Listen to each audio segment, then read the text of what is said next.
Larry Willis, a great pianist, told me once, if you take care of the music, it will take care of you. And if you're true to it, you're going to get what you need. You just have to put all, you can't just put a little bit, you got to put it all in there. But for young guys coming up today, I would say, yeah, there's room for you, but you got to make sure you know your instrument very, very well, know your music very well, study the history of the music very well, and get bits and pieces from some of your heroes, because that's what I did. I got some of the Cal Tjader style of music in my music. I got some of the Mongo Santa Maria styling of the way he played the congas. So I took from Ray Barretto's band, different ideas, influences that I loved.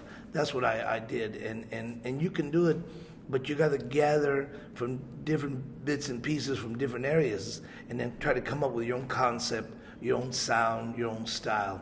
I myself personally just hope that some of these young musicians just don't get too watered down or too commercialized where they just want to start making money and find a little gimmick, because that's not where it's at. It's in your heart, and you want to play from your soul and from your heart, and you want to know your instrument very well.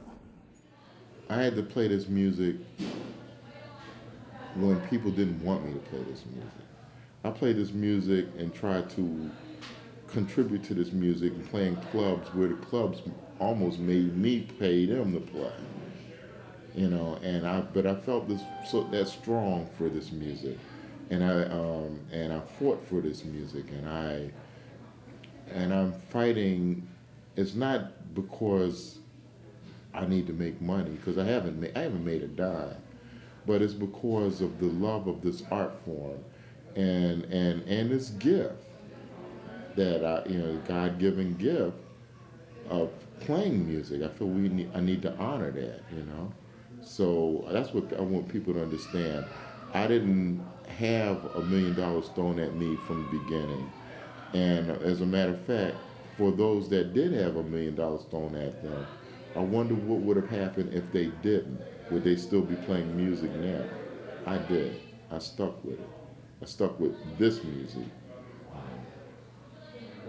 We just have to be thoughtful as musicians, as a community. We have to go and look, because it's there. The DNA that creates a Sarah Vaughan and a Dinah Washington and a Etta Jones and a Andy Bay and Leon Thomas, the DNA that exists for that is still there.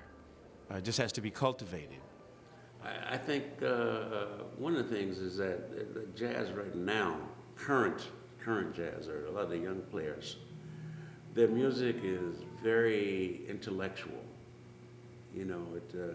It appeals to the brain, and I think it has to appeal to this as well, maybe even more so.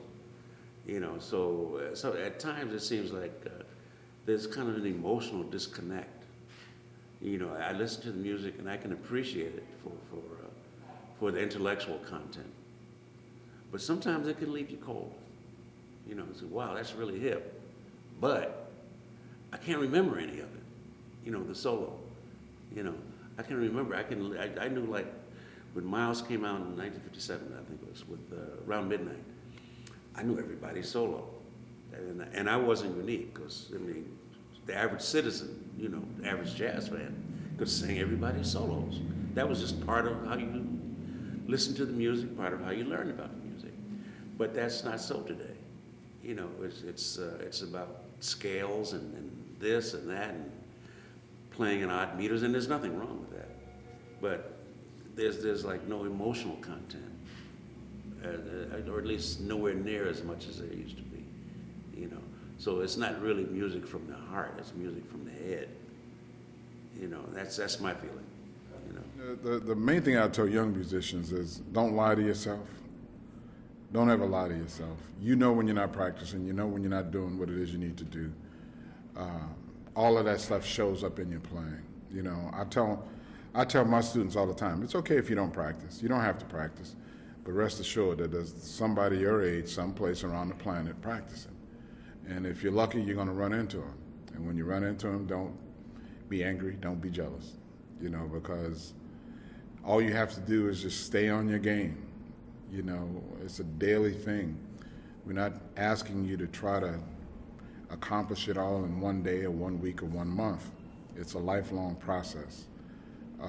So the main thing is don't lie to yourself, work hard every day, and make sure that you're always trying to just chip away at something that you're trying to develop. And keep your mind open and clear, open to new things. Don't become set in your ways. There's no one way to do this. I look at Herbie Hancock, Wayne Shorter, James Moody, who we just lost, and some other great musicians. They were in their 70s and their 80s, still talking about discovering new things and playing music. And that's the way that I've been living my life, and that's the way I'm going to continue to live my life. There's no end to this. You know, it's a constant existence of exploration.